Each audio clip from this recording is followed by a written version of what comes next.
Bismillah ar-Rahman ar-Rahim. Mr. President, Mr. Secretary General, Your Excellencies. Over the past quarter century, I have stood at this podium amidst regional conflicts, global upheavals, and humanitarian crises that have profoundly tested our global community. It often feels that there was not a moment when our world was not in turmoil. And yet, I cannot recall a time of greater peril than this. Our United Nations is facing a crisis that strikes at its very legitimacy and threatens a collapse of global trust and moral authority. The UN is under attack, literally and figuratively. For nearly a year, the sky blue flag flying over UN shelters and schools in Gaza has been powerless to protect innocent civilians from Israeli military bombardment. UN aid trucks sit motionless just miles away from starving Palestinians. Humanitarian workers who proudly wear the emblem of this institution are disparaged and targeted. And the rulings of the UN's International Court of Justice are defied, its opinions disregarded. So it's no surprise that both inside and outside this hall, trust in UN's cornerstone principles and ideals is crumbling. The harsh reality many see is that some nations are above international law, that global justice does bend to the will of power, and that human rights are selective, a privilege to be granted or denied at will. We cannot stand for that.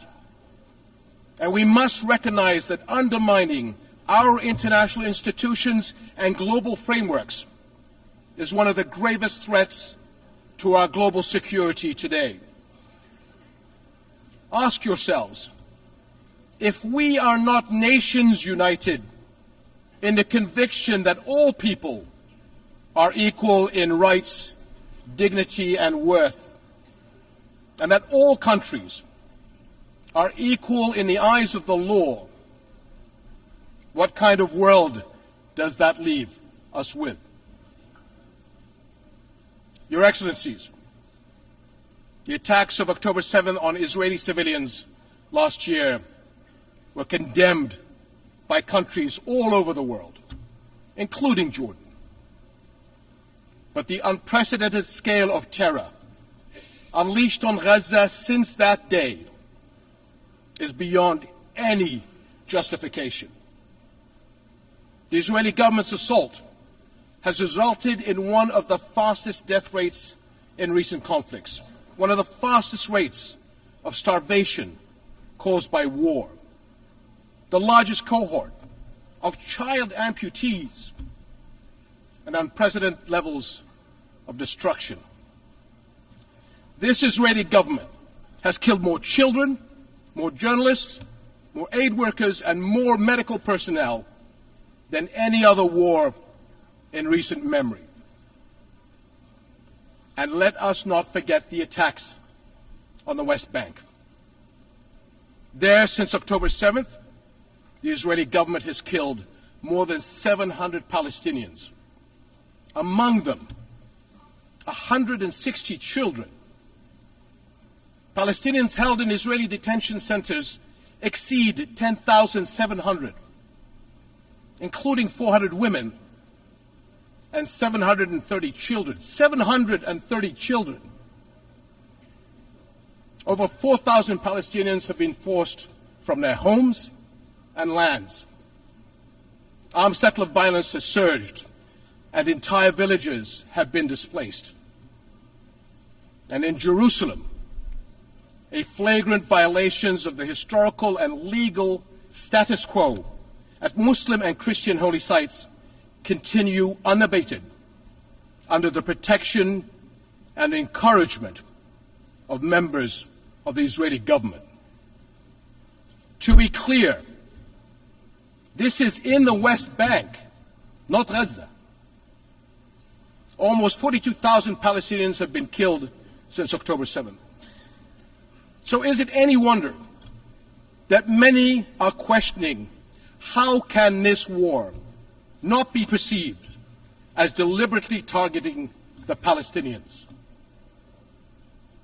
The level of civilian suffering cannot be written off as unavoidable collateral.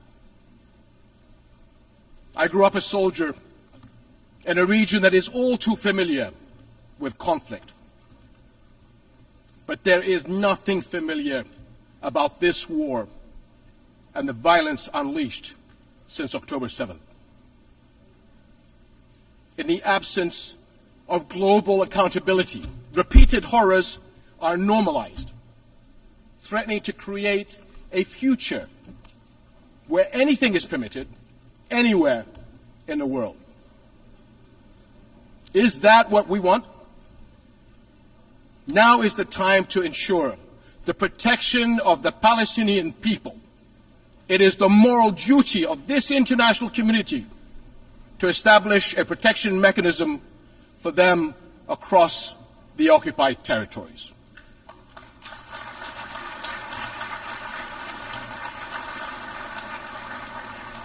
This will guarantee the safety of Palestinians and Israelis from extremists who are taking our region to the brink of an all-out war. That includes those who continue to propagate the idea of Jordan as an alternative homeland. So let me be very, very clear. That will never happen. We will never accept the forced displacement of Palestinians, which is a war crime.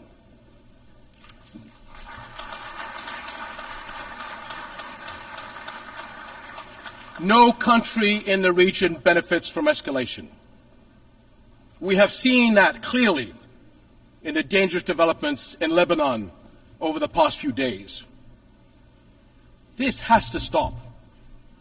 For years, the Arab world has extended a hand to Israel through the Arab Peace Initiative, offering full recognition and normalization in exchange for peace. But consecutive Israeli governments, emboldened by years of impunity, have rejected peace and chosen confrontation instead.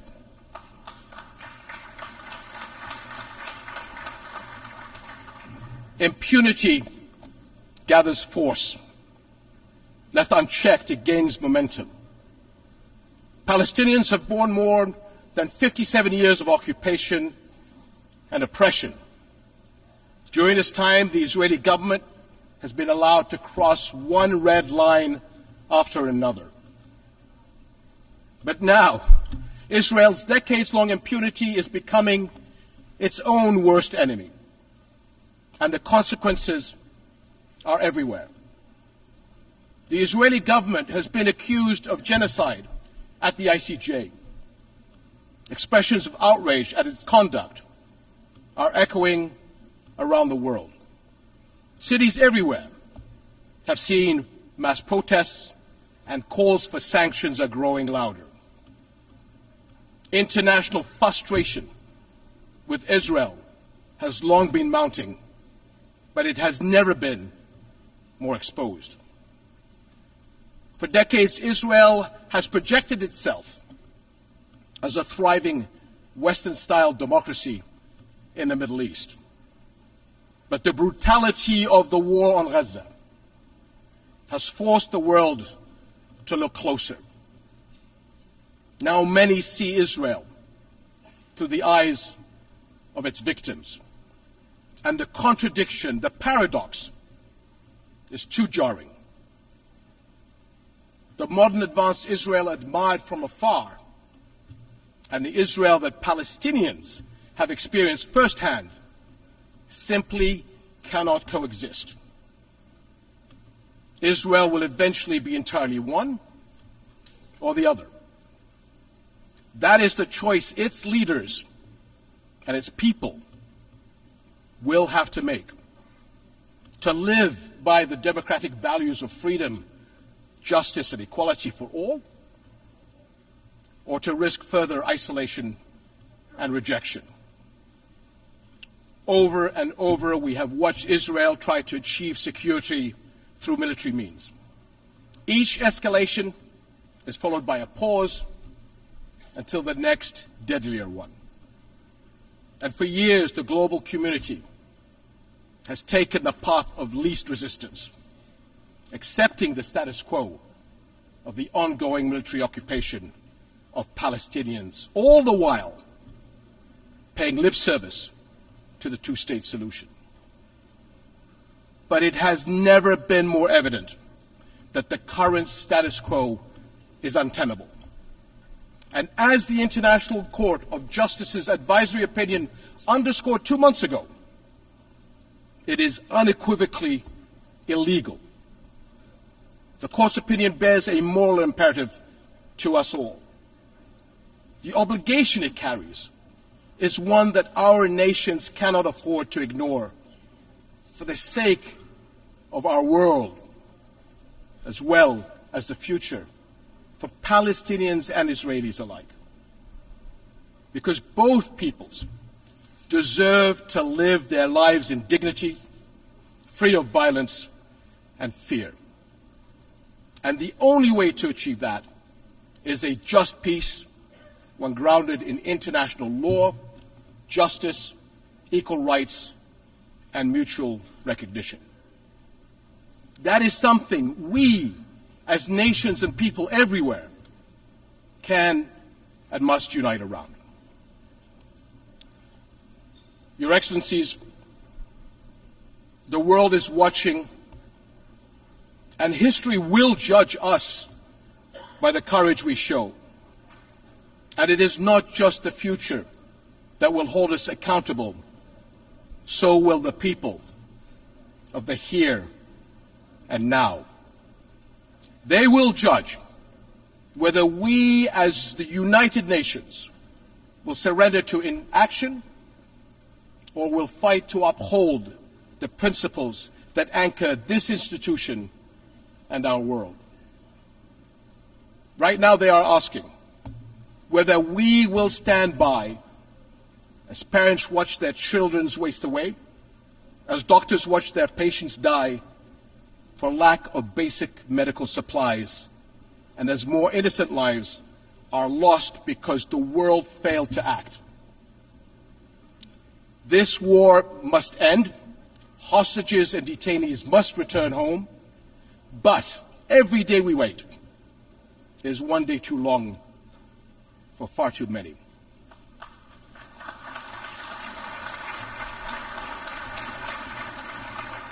So I call on all countries to join Jordan in enforcing an international Gaza humanitarian gateway, a massive relief effort to deliver food, clean water, medicine, and other vital supplies to those in desperate need. Because humanitarian aid should never be a tool of war. Whatever our politics, one truth is undeniable. No people should have to endure such unprecedented suffering, abandoned and alone. We cannot surrender the future to those who thrive on division and conflict.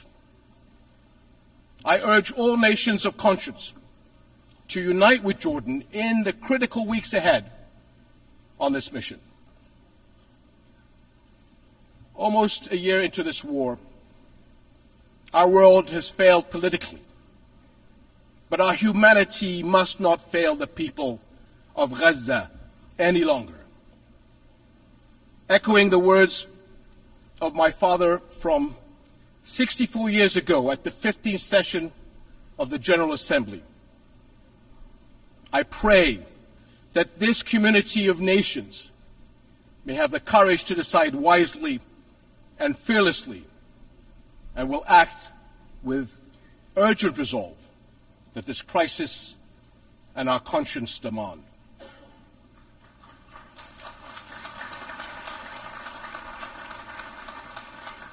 My father was a man who fought for peace to the very end. And like him, I refuse to leave my children or your children a future we have given up on. Thank you.